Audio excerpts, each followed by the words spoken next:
Assalamualaikum warahmatullahi wabarakatuh.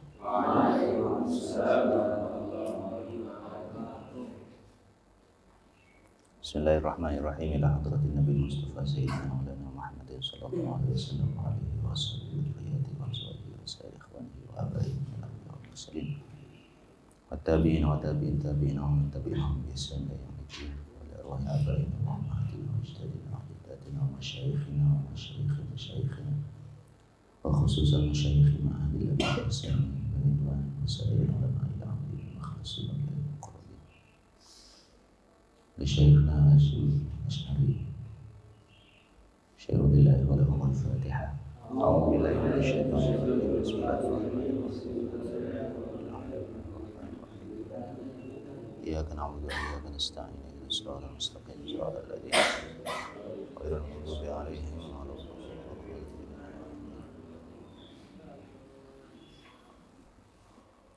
Bismillahirrahmanirrahim. Masih di bab 2 fi adabil muta'allim fi nafsihi. Kita di pertemuan kemarin membahas tentang 3 poin dari adab seorang pelajar atau pembelajar muta'allim. Pertama, kedua, dan ketiga sudah. Kita sekarang masuk ke poin keempat. Qala al-muallif Syekhuna Kiai Muhammad Hashim Asy'ari radhiyallahu anhu wa nafa'ana bi ulumihi fid dharain. Ar-rabi', poin yang keempat. Ayyaqna'a, seorang muta'allim itu seharusnya puas atau mencukupkan bagi dirinya minal quti, dari makanan, wal libasi, dan pakaian, bima tayassara, mencukupi dengan apa yang mudah didapat atau yang tersedia. Jadi tidak macam-macam maunya dalam soal makanan dan pakaian. Fabis sobri, dengan bersabar, ala adnal aishi, bersabar menikmati kehidupan yang lebih rendah, maksudnya secara ekonomi, secara finansial, secara penampilan. Yanalu sa'atal ilmi, maka dia muta'allim tadi itu akan memperoleh keluasan ilmu. Wa jam'a, jadi wa yanalu jam'a syamlil qalbi min mutafarriqatil amal, dia akan memperoleh atau berhasil menyatukan hatinya, fokus, min mutafarriqatil amal, sehingga dia tidak terjebak ke dalam angan-angan yang bermacam-macam yang membuat konsentrasinya pecah dalam menuntut ilmu. Jadi itu, orang kalau sibuk nyari makan, sibuk kulineran setiap hari misalnya, atau terlalu mengikuti mode dalam pakaian, sehingga setiap kali berganti mode pakaian itu dia ikuti terus. Nah, orang-orang seperti itu biasanya akan terpecah konsentrasinya sehingga dia tidak bisa sungguh-sungguh mencari ilmu. Wa yatafajjaru, jadi seorang muta'allim, seorang pembelajar kalau bisa hidup sederhana, yatafajjaru, akan memancar, fihi ay fi qalbihi, di hatinya, yanabi'ul hikam, sumber-sumber hikmah. Qala Imamuna Syafi'i radhiyallahu anhu, berkata Imam Syafi'i, la yuflihu, tidak sukses, tidak beruntung, man talabal ilma, orang yang mencari ilmu, izzatin nafsi, dengan keagungan diri, dengan mengagungkan diri, dengan menyombongkan diri, wasa'atil ma'isyah, dan dengan penghidupan yang luas, yang lapang. Artinya hidup yang enak gitu kira-kira. Walakin, tetapi orang yang talabahu bidzillatin nafsi, mencari ilmu bidzillatin nafsi dengan menghinakan diri sendiri, merendahkan diri sendiri, wadhiqil aisy, dan dengan kehidupan yang serba terbatas dan sederhana, wa khidmatil ulama, dan dengan berkhidmat kepada para ulama, aflaha, maka dia akan sukses, berhasil. Jadi poin keempat ini menganjurkan apa? Menganjurkan agar kita sederhana. Bahkan ada misalnya pernyataan Imam Syafi'i yang lain diriwayatkan, la yasluhu thalabul ilmi illa limuflisin.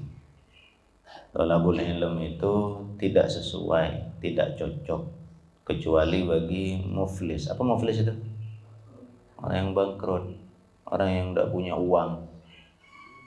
Karena itu kisah-kisah tentang para ulama itu banyak, di mana mereka ketika proses mencari ilmu itu memang hidup dalam kondisi yang serba prihatin dan sederhana. Tapi intinya bukan ya kefakiran itu iya, kesederhanaan itu iya, tetapi poinnya mungkin ke konsentrasi itu, fokus kita untuk mencari ilmu. Karena kalau mau dilihat-lihat itu ada juga sebetulnya ulama-ulama yang ketika mencari ilmu itu mereka berada dalam kondisi yang serba berkecukupan, itu ada. Ada misalnya Ibnu Hazm al-Andalusi, itu ketika mencari ilmu itu kaya karena beliau sempat menjabat sebuah jabatan di pemerintah dan punya penghasilan yang besar gitu. Jadi ada ulama-ulama yang begitu, itu ada. Karena itu kata para ulama, al-faqru syarwil itu sama hukumnya dengan al-ghina asyarwil. Kalau kamu fakir, kemudian lantaran kefakiranmu itu kamu sibuk mencari nafkah dan lalai mencari ilmu, ya sama saja dengan al-ghina asyarwil. Kamu kaya, banyak uangnya, tapi karena banyak uang itu kamu kemudian repot, justru repot yang mau belanja, repot yang mau menyesuaikan diri dengan penampilan terkini misalnya. Nah itu sama-sama menyibukkannya, sama-sama membuat lalai. Jadi para ulama yang hidup dalam kondisi serba terbatas ketika mencari ilmu, mereka mampu bersabar dengan itu sehingga kefakiran yang mereka hadapi itu tidak menyibukkan mereka atau melalaikan mereka dari mencari ilmu. Jadi mereka kuat gitu. Ya sekarang mungkin tidak banyak orang-orang yang bisa sekuat para ulama kita di masa-masa lalu itu. Jadi intinya bagaimana agar apa yang kita punya itu semua mendukung untuk fokus kita mencari ilmu. Itu yang keempat. Kemudian yang kelima, al-khamis, ayyaqsima atau ayyuqassima awqata lailihi wa naharihi, membagi-bagi waktu-waktu malam maupun siangnya. Wa yaghtanima, dan menggunakan ma baqiya min umrihi, apa yang tersisa dari umurnya. Fa inna baqiyatal umri la qimata laha. Di kitab antum begitu juga. Fa inna baqiyatal umri la qimata laha. Karena sisa dari umur itu tidak ada nilainya. Wa ajwadul awqati, dan sebaik-baik waktu lil hifzi, untuk menghafal, itu adalah al-ashar. Al-ashar itu ya waktu sahur, sepertiga malam kira-kira sebelum subuh. Walil bahthi, untuk meneliti, untuk berpikir, untuk berdiskusi misalnya, itu yang paling bagus al-abkar. Al-abkar itu jamak dari bukroh. Bukroh itu waktu pagi. Ada yang bilang al-bukroh itu sebelum terbit matahari, sampai sebelum terbit matahari. Tapi kalau melihat konteksnya, kayaknya al-abkar di sini pagi, intinya pagi. Walil kitabati, untuk menulis, itu waktu yang paling baik kapan? Wasatun nahar, di tengah hari. Walil mutola'ati wal mudzakarah, untuk mutola'ah, baca buku, mudzakarah, itu yang paling bagus al-lailu, di malam hari. Wa ajwadu amakinil hifzi, tempat terbaik untuk menghafal itu adalah al-ghuraf. Jadi ghurfah, ruangan.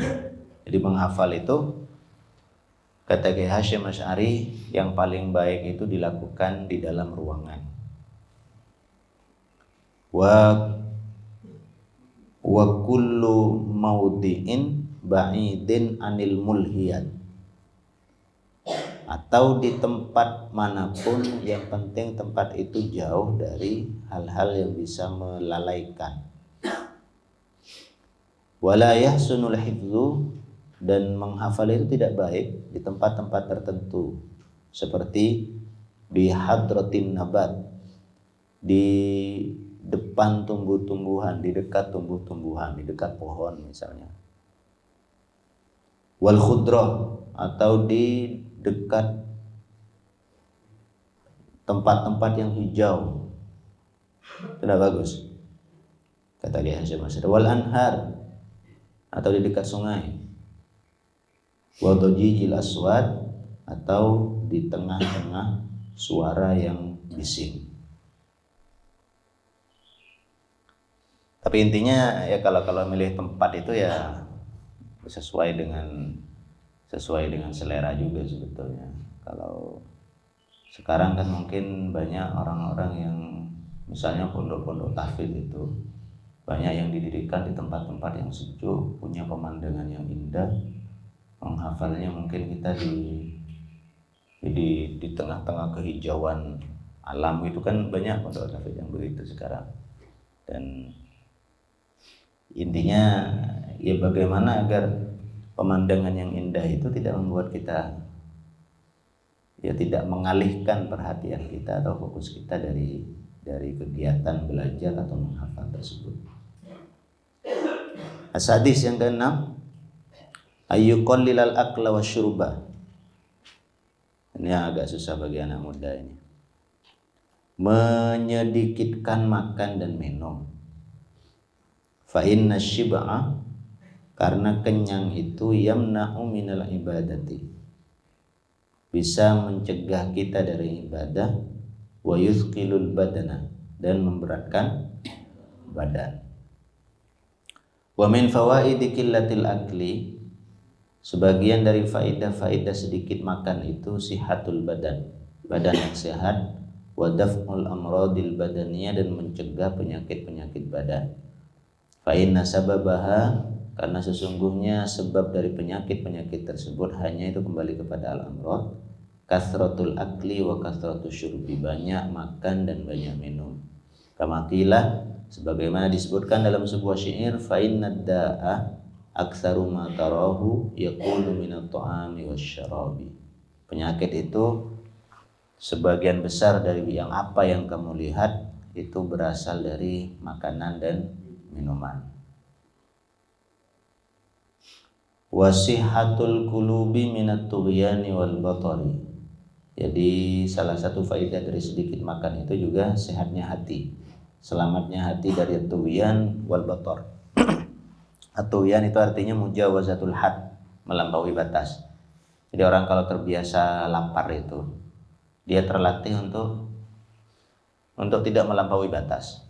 Karena kalau orang yang sering makannya sampai kenyang betul itu mentalnya tidak terlatih untuk berhenti pada batas yang mestinya dia berhenti. Jadi dia akan gampang sekali melampaui batas. Wal bator, dan sombong, takabur. Walam yura ahadun minal awliya'i wal a'immah. Tidak pernah ada, kata Hasyim Asy'ari ini, tidak pernah kita temukan seseorang dari para wali atau para imam, wal ulama'i al akhyar, ulama-ulama yang hebat, yattasifu, yang memiliki sifat, au yusofu, atau disifati bikasrotil akli, yang disifati dengan banyak makan. Apa ada? Antum pernah dengar misalnya, Imam Fulan, sebutkan dia mahir, alim, ahli fikih, ahli tafsir, dan hobi makan misalnya, ada yang begitu? Kata Kiai Hasyim Asy'ari, nggak ada wali manapun, ulama manapun yang dipuji dan disifati dengan banyak makan. Wala humida bihi, jadi tidak ada yang dipuji karena banyak makan, tidak ada.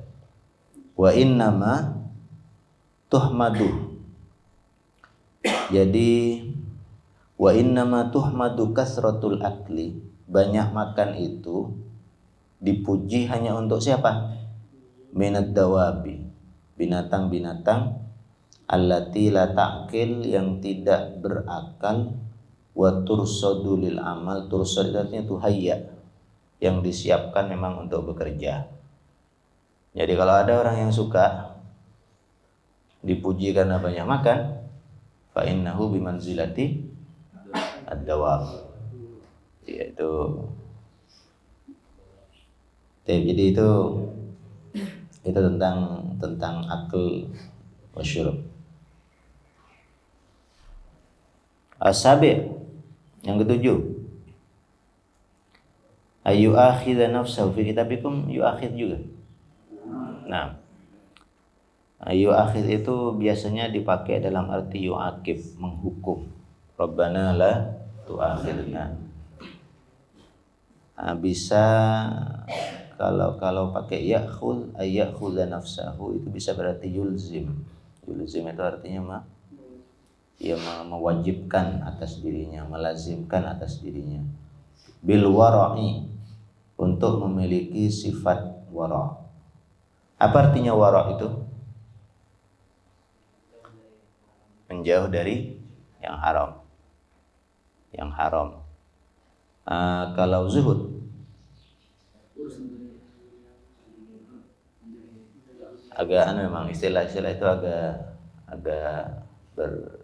tumpang tindih, artinya agak memiliki persinggungan satu sama lain. Ada yang bilang begini ulama itu, al-wara' itu tarku ma takhafu dararahu fil akhirah, meninggalkan sesuatu yang engkau takut akan berbahaya bagi kamu nanti di akhirat. Zuhud itu lebih tinggi daripada wara', karena zuhud itu tarku ma la yanfa'uka fil akhirah, meninggalkan hal-hal yang tidak bermanfaat bagimu nanti di akhirat. Itu kan beda itu levelnya itu. Kalau wara' itu kan yang dia tinggalkan apa? Yang kira-kira akan berbahaya bagi dia. Ya maksiat, dosa, hal-hal yang haram. Dia tinggalkan itu. Karena dia tahu nanti di akhirat itu akan berbahaya bagi dia. Tapi zuhud itu lebih tinggi tingkatannya, karena yang dia tinggalkan, orang yang zahid itu yang dia tinggalkan segala sesuatu yang tidak bermanfaat. Jadi walaupun mubah misalnya, kalau itu kira-kira dia pikir nanti ini nggak akan bermanfaat buat saya di akhirat ini, dia tinggalkan. Jadi itu az-zahid itu lebih tinggi dibandingkan dengan al-wari', orang yang wara'. Nah, yang diminta oleh Kiai Hasyim Asy'ari di sini al-wara'. Jadi meninggalkan hal-hal yang haram yang membahayakan kita nanti di akhirat. Wal ihtiyati fi jami'i sya'nihi, dan berhati-hati dia dalam segala urusannya. Wa yataharra al-halala fi ta'amihi.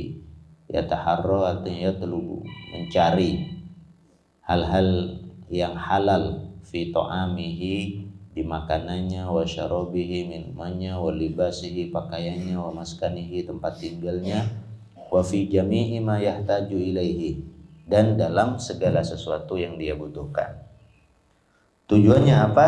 Liyastanira qalbuhu, agar terang hatinya, wa yasluha liqabulil ilmi, dan hatinya itu menjadi cocok, menjadi soleh, menjadi sesuai, menjadi pantas untuk menerima ilmu, wa nurihi, dan cahayanya, wa naf'i bihi, dan bisa mengambil manfaat dari ilmu tersebut. Kalau ini saya kira jelas. Nah, kalau kiai-kiai kita dulu kan sering berpesan kepada wali santri itu, nanti Bu, Pak, kalau mau ngirim anaknya itu pastikan kirimannya itu dari barang yang halal, jangan dari yang haram, bahkan kalau bisa jangan dari yang abu-abu gitu. Kalau saya kita tuh kan bilang begitu.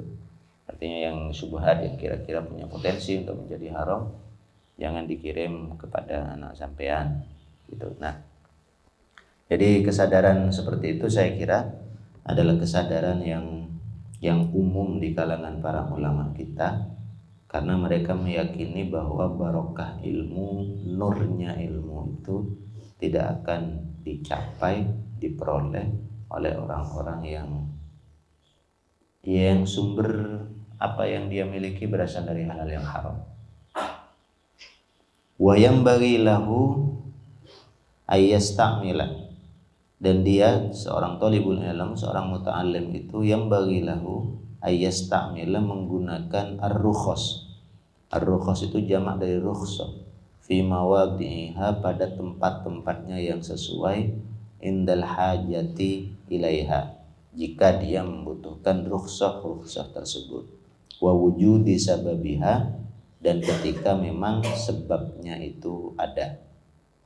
Fa innallaha, karena sesungguhnya Allah, yuhibbu, menyukai, antukta rukhsuhu, diambil atau dilakukan rukhsah yang Allah berikan kepada seseorang itu, kama yuhibbu, sebagaimana Allah juga menyukai, antukta azaimuhu, untuk dilakukan azimahnya. Azimah itu lawan dari rukhsah. Rukhsah itu seperti apa rukhsah itu? Misalnya ya menjamak sholat, mengqashar sholat misalnya, itu rukhsah. Rukhsah yang diberikan dengan syarat-syarat tertentu. Nah, azimah itu lawan dari rukhsah. Jadi kalau kamu sholat zuhur 4 rakaat misalnya, itu azimah berarti, melakukan sebuah amal persis seperti yang ditetapkan, itu azimah. Tapi begitu kamu mengambil rukhsah, berarti kamu melakukan sesuatu yang tidak, melakukan ibadah itu dalam kondisi yang tidak normal, lalu mengambil keringanan yang Allah berikan kepada kita. Nah, Allah itu suka kalau diambil rukhsahnya ketika memang itu sesuai dengan syaratnya.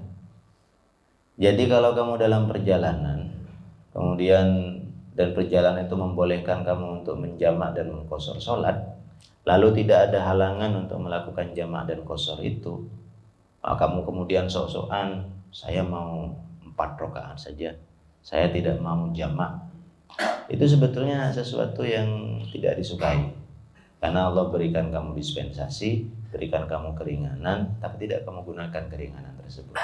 Fa innallaha yuhibbu an tu'ta rukhsuhu kama yuhibbu an tu'ta azaimuhu.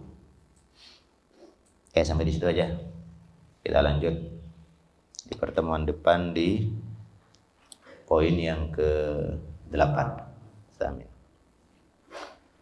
Dan nakhtim liqa'ana bi kafaratil majlis. Subhanakallahumma wa bihamdika asyhadu an la ilaha illa anta astaghfiruka wa atubu ilaik. Wa akhiru da'wana alhamdulillahirabbil alamin. Assalamualaikum warahmatullahi wabarakatuh.